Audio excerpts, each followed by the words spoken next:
Hello, everybody. My name is Maria Phillips, and I run the Los Banos Homeschool Co-op. And they asked me to put together how do I find a co-op or how do I even start a co-op of my own. So I'm here to try to help you guys out. First off, what is a co-op? There's a lot of different forms of a co-op, but the basics are a group of homeschool parents with children that are homeschooled get together on a regular, semi-regular basis, and they assist in the education of the all of the children in the co-op. Now, with that being said, that looks a lot different at every single co-op that you go to. Not every co-op hosts classes for all grades. Not every co-op even does classes. Some co-ops it's to get the kids together, and so the parents can discuss and talk while their children are playing with each other and getting that socialization that everybody says homeschoolers don't get. Which, by the way, that is extremely false. Um, my children are so social, it's hard to get them to not be social. And so that a co-op can look a variety of different ways. I'm going to tell you about the co-op that I run, how we even got started in Los Banos about almost 4 years ago. Our charter school that was here in town, which was Green Valley Charter, um, LBUSD did not renew their charter. So all of us that had children in that charter were displaced with a huge question. Do we go to public school or do we homeschool? What do we want to do? I had a friend that I was getting really close to that said, come to the dark side, you can do it. And after talking to a lot of parents in the school district and just seeing how my child was learning and what his needs were, we decided now we're going to homeschool. So we made our decision to homeschool, and all the other Green Valley parents that decided they wanted to homeschool said, hey, let's all get together and let's talk about forming a co-op. And I had no idea what that was. I said to my friend, as long as I don't have to run it, ha ha ha, hindsight, I'm in. And so, we started meeting, and then the person that actually said, yeah, I'll set stuff up. I'll start scheduling. Well, they ended up going back to public school and leaving the co-op. So then the next person came on, and she discovered that not every parent was comfortable teaching other people's children. Not every parent was reliable, and she got very frustrated, very frustrated. I tried to help. I taught some classes. I did a Valentine's Day party. I tried to help where I could, but she wanted it to be everybody should be involved. Um, After much discussion, she ended up going to public school. And so she posted a question: if anybody wants to take over this group, I will give you admin status and I will leave. And again, I had stated in the beginning, as long as I don't have to run it, I'm in. And I had to sit down and talk to my husband. I said, if I do something, I do it 3,000%. I don't even understand what 100% means.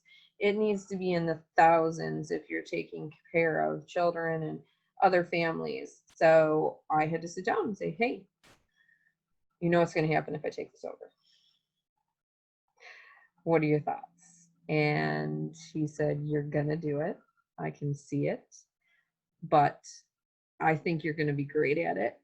So go for it. And I was like, okay, I'm going to go for it. So I said, I'm going to take it over. And I asked if anybody doesn't want me to, I'm okay with that, but nobody else stood up. So here I was. I took over a co-op. So I had to sit down and figure out, why am I doing this? And this is something you're going to hear from a lot of us homeschoolers. What is your why? And you have to paint it as big as you can and never ever forget it. And once you start feeling overwhelmed and you want to give up, you just look at that. Why am I doing this? And you're like, I got this. I'm regrouped and I got this. We're good.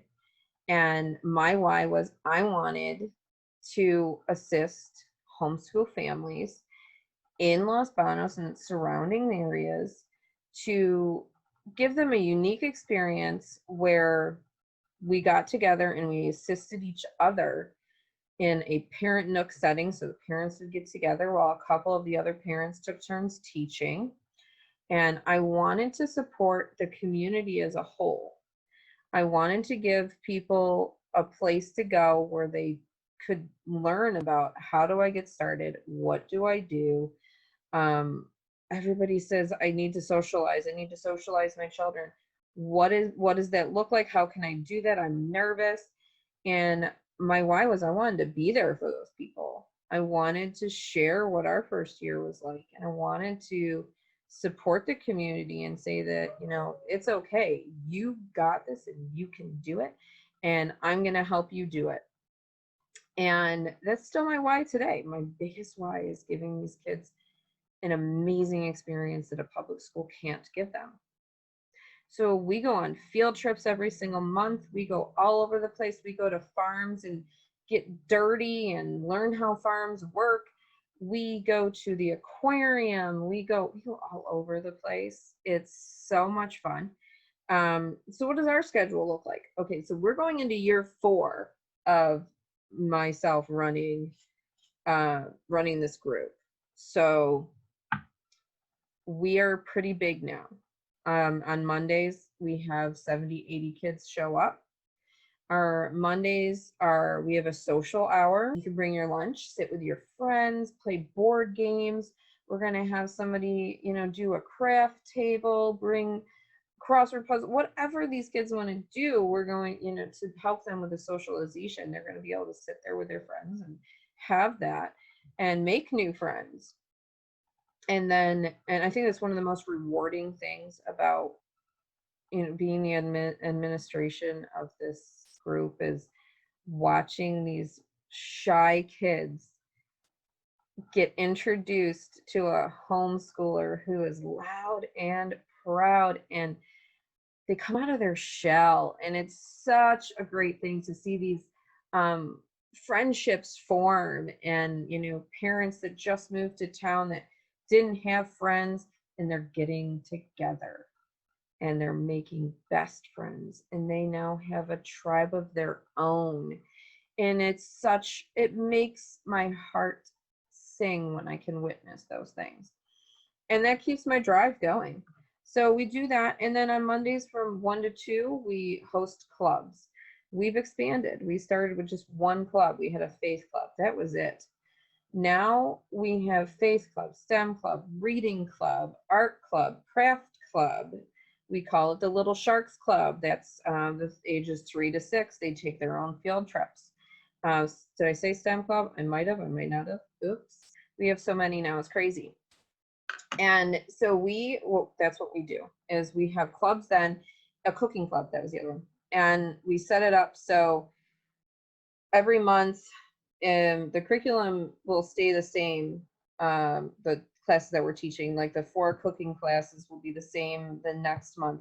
So the kids can rotate into each one of these clubs and take advantage of what they want to. So that's what we do on Mondays.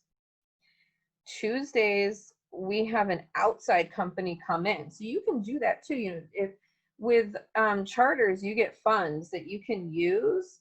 And with that, you can invite some of these vendors to teach classes at your co-op. That's what we do on Tuesdays. We have Youth Movement, who's out of Tracy, come to us, and he'll be teaching from 10 to 11:30 entrepreneurship. And he has an amazing curriculum for that. He has an amazing setup. I'm so excited for that. And then from 11:30 to 12:30, we do PE, a group PE. Obviously, because of everything that's going on, all of our stuff's online right now. But we have that capability too. You know, our co-op is going to go full virtual until we can go back to our which we meet at a church and we use their classrooms and their hall, which I'm going to go through. You know, once I get over what I'm saying, I'm going to go into, you know, what you need to look for and what you need to be prepared for if you're going to devise your own co-op. It's possible because I started in this tiny little room. Like, seriously, I think my bedroom's bigger than it. Um, and now we have 3 classrooms and a huge hall that holds 3 classes. And that brings me to Tuesdays from 1 to 2:30. We have parents lead classes.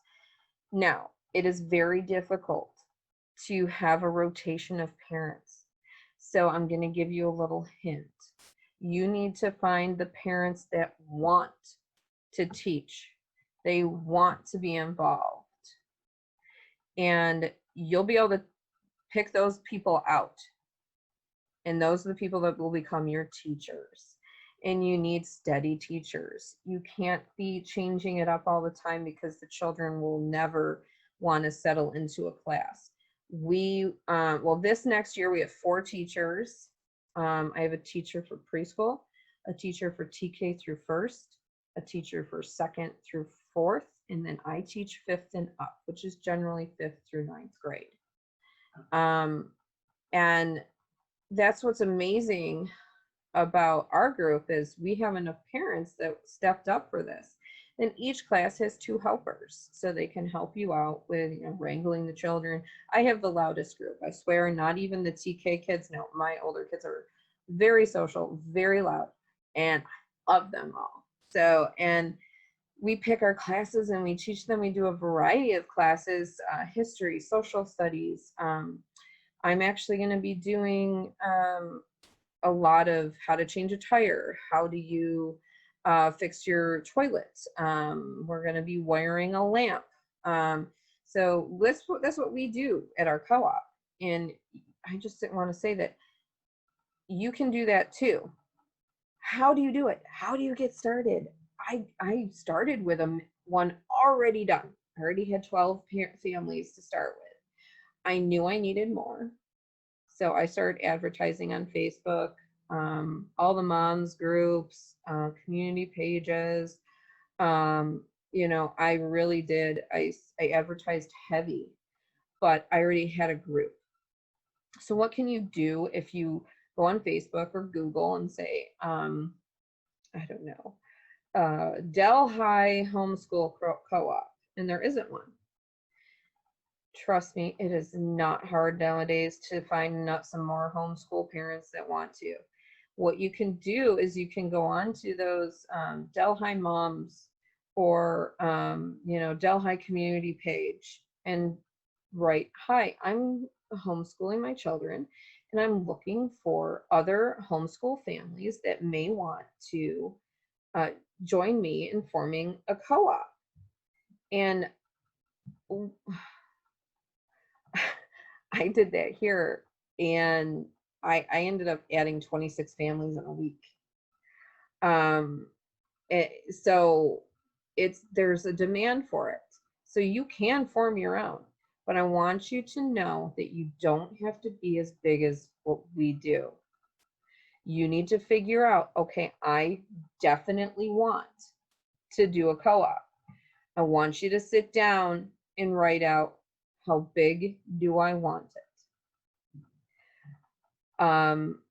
I'm at the point in our co-op where we have enough parents that I trust and love dearly that if we expand, I can find another teacher and separate the kids more so we can have, you know, we never have more than, I think our biggest class was 16 kids, maybe more. And I had 22 at one point, but they're older kids.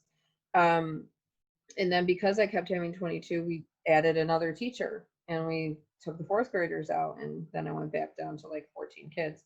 So you have to ask yourself, do I want a small co-op Do I want one where it can expand to anyone that I want to help? You have to know that. You have to be able to cut it off to where you are comfortable. And I'm going to tell you, when you first start, it's going to be a lot of work for on your part. You're the one that has to set the page up. You have to advertise. You have to screen people. And I'm going to tell you, please set up questions for your Facebook page. Our questions are three simple questions. One, what are the age and grade of your children?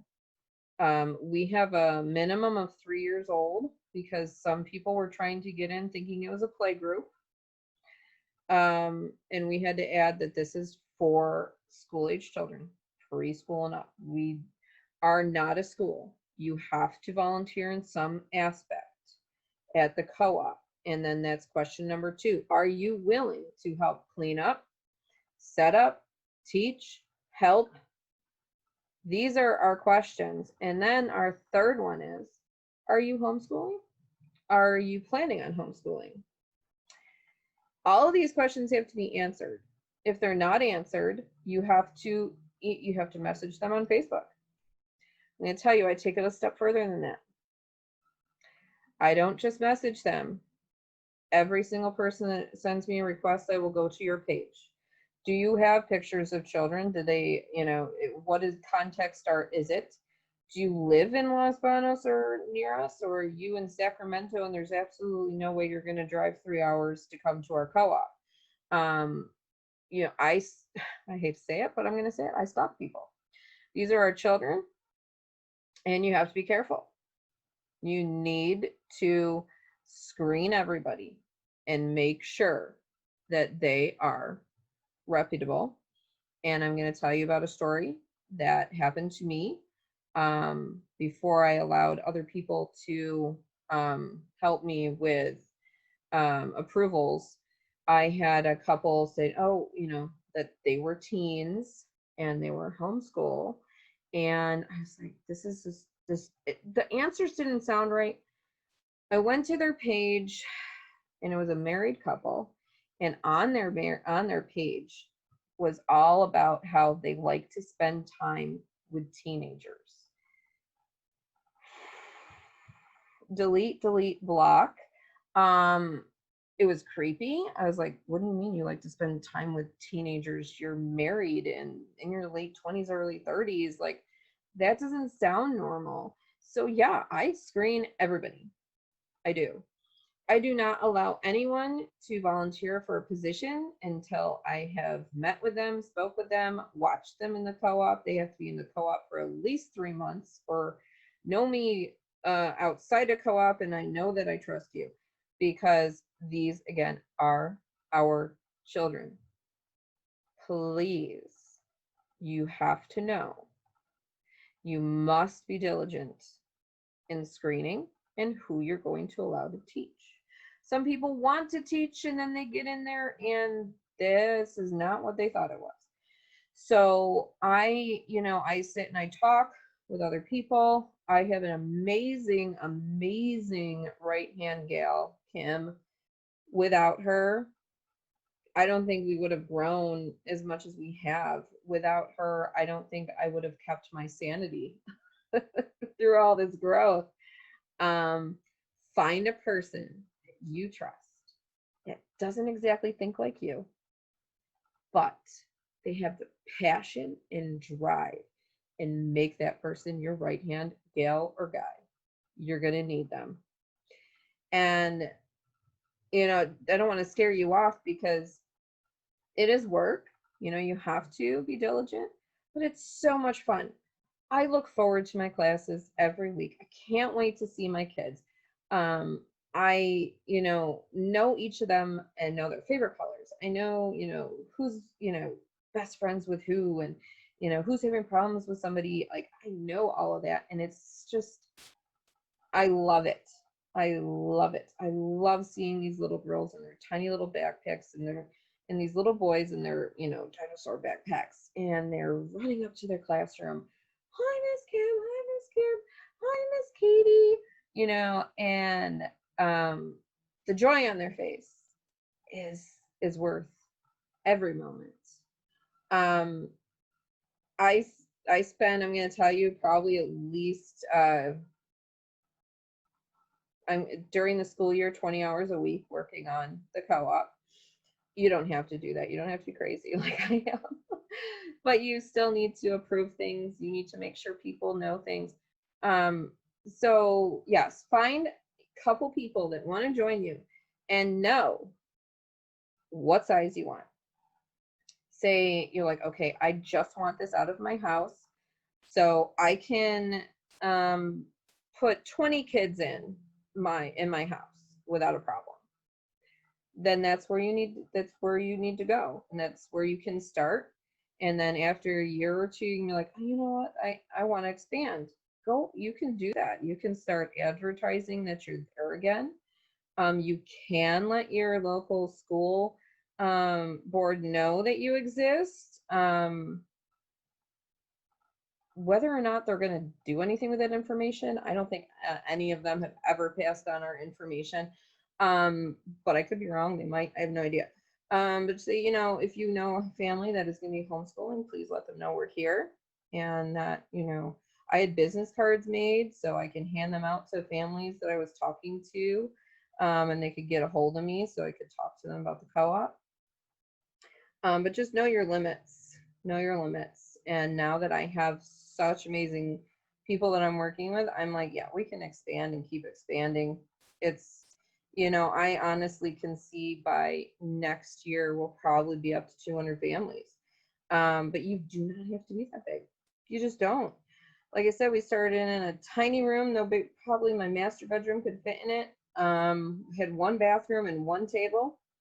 Then we went to a church. So this is bringing me to the next point. You need to find a location if you're going to expand. So what does that look like? Well, churches are going to be probably your number one source. Community buildings end up being very pricey. Some churches are very generous and they will give you their rooms for free. We started out in a free one. We outgrew it. We got too big. We had to find something else.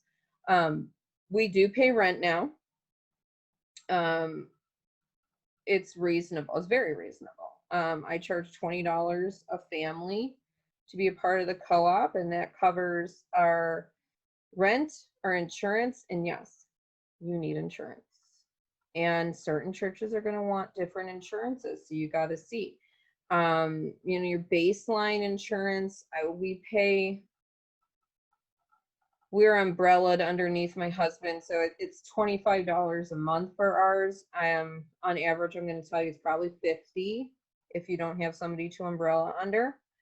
And so it's $50 a month. So we take that all into account, and that's how we come up with our fee. So our membership fee is $20 a month if you're coming to our classes, and that's we also cover supplies and parties and things like that.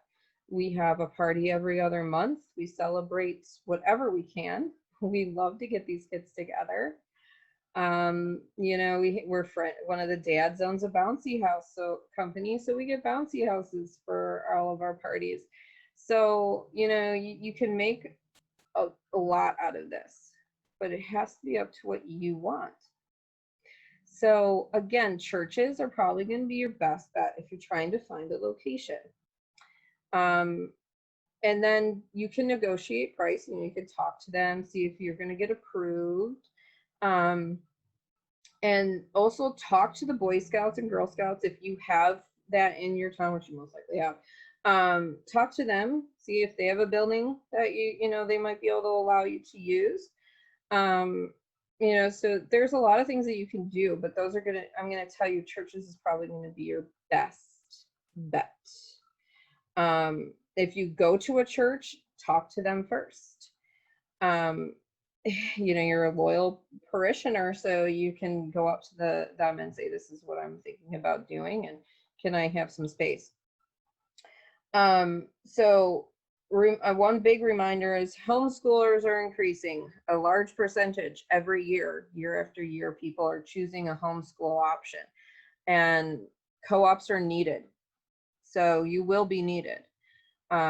We do coaching sessions. Also, I want to say for our co-op Tuesdays during class, we have a parent nook, and parents go sit down and have coffee. And our resident homeschooler, she's been homeschooling for over 15 years. She runs our we call it the parent nook, and they can ask her questions. We have speakers come in. We have all sorts of help for people so they can have that support that they need. So that might be something that you want. I'm also checking my notes, making sure I don't miss anything.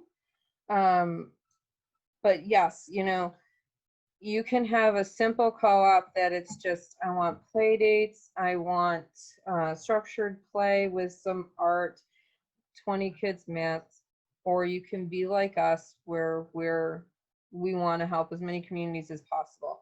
For Los Banos, I'm going to tell you, we have families coming from Dos Palos, Castine, Newman, and Merced to come to our co-op. So if you can't find people in your town, don't fear to branch out a half an hour radius, because you'll definitely find some people. And then for yes, definitely your personal one. I just want to flip my notes here. So here's a couple scenarios. Maybe all you want is socializing. Maybe you want outside vendors to come in and run it for you. Maybe some parents are former teachers. Maybe they're proficient in an area, or they just want to be involved and help. And those are the parents you're going to be able to get to come in and plan parties. You're going to be able to get them to teach. You're going to be able to get them to run a club. So, and I have a couple teachers that are actually homeschool families. So, hey, you want to come help us out? Also, retired teachers. Look at retired teacher associations. Does somebody, want to come for a couple hours on a Tuesday and help us out? Don't be afraid to ask those. And also, like when I started at our second location, I taught first grade through ninth grade. And I had somebody, a friend of mine that I trusted, two of them take the TK and kinder kids. And that's what I did, because I didn't know enough of the parents yet to take them aside and say, hi, do you want to be this? So I even had, I had surgery. I would go in. I didn't care. I wanted these kids to have the best experience they want. So I took on all of that at first.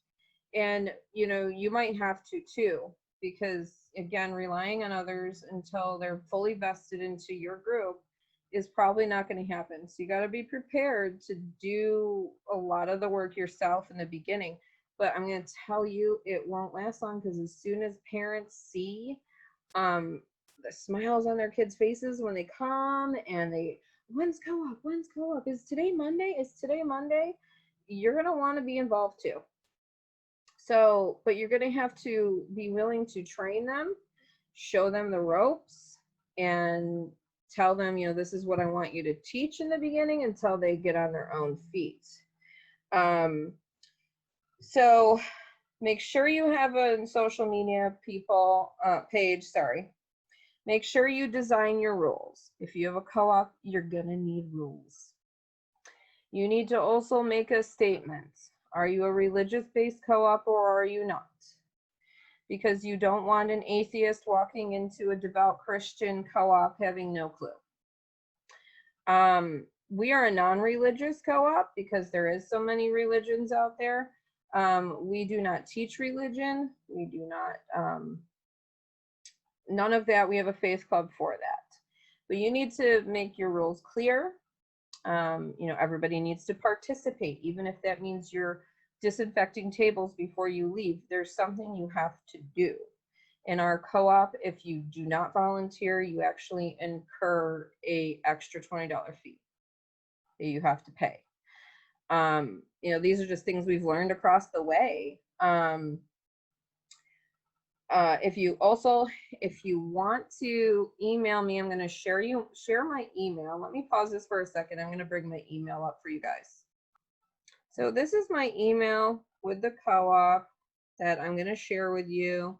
And if you ever need some help with writing rules, or you want to see what kind of rules that we have, I can send you over the rules sheets that we have. We also have a get to know you page, which is so teachers can get to know your child. When's their birthday? We like to, wish them a happy birthday, sing to them, things like that. Um, and what's their learning method? Are they an auditory learner? Are they kinesthetic? Are they hands-on? Whatever it is, we want to know that. And I can send over some of these things if you are a co-op and you need some help with some things, or if you just need help with what rules should I have? What should I expect? I can send those sheets over to you as well. So that email's lbhomeschoolcoop@gmail.com. And so that I can help you out with that. I can send you some sheets so you can understand some of the basics there. So you want to expand. The next thing, what I did was I made a flyer, and you post it at the library, any community bulletin boards, so they can find you. It had my information on it. Word of mouth is huge. Like, most of the people that are in our group now are being invited by somebody else. So the flyer's huge. Facebook advertising. So in Las Banas, we have this tiny news station that is just on Facebook. I went on there and I told them about our mission statement and what we were there for, and people knew to come talk to me, and that was huge. And we even got to the point where this year our homeschool co-op was supposed to actually host the 50th anniversary Earth Day celebration for the community. Because of COVID, we got canceled and moved to next year. But our kids are actually going to be running our own Earth Day celebration next year. And and so you got to be able to talk to as many people as you can. As you can see, I'm not afraid to talk to people, so I usually people have to walk away in order for me to stop talking. But word of mouth is amazing, and if you want to grow, you can do it. It's there. You are in a dire need, especially with what's going on with COVID. There's a lot of families that are switching to homeschool, and they need our support, which, again, I've been homeschooling for 3 years, so I can support people. And each group I've been able to support by people that I've met. The private school people, I have a parent that covers them. I have a parent from the charter school, each charter school, that can answer questions. So you have the knowledge, and you can do this. Just like I said, the biggest thing is write down why you're doing this. Why do you want this co-op, and how big do you want it? And you can make this happen. So any other questions or ideas that you need, don't hesitate to email that email that we had up, the LB Homeschool Co-op, that goes directly to me, and I can assist with answering whatever questions that I can. Just want to say thank you, and I really hope this helps some of you. And I just really want to motivate everybody, because once you get going, it's not complicated. You only make it as complicated as you want it to be, and it's up to you. We wanted ours big, so I mean, we did, and we continue to grow and help other people. But you can be small and be proud, and make it fun for the kids. We have a mascot. Our mascot's the otter, and every year the kids enter an art contest with the otter, and we make that our the headline of our page is that child's drawing. So make it as fun as you possibly can, and have fun for you too. I have a blast. I love it, and you can too. So thank you for listening to me. I hope this has helped some people. And please don't hesitate to email me any other questions. Okay, guys? Thanks so much.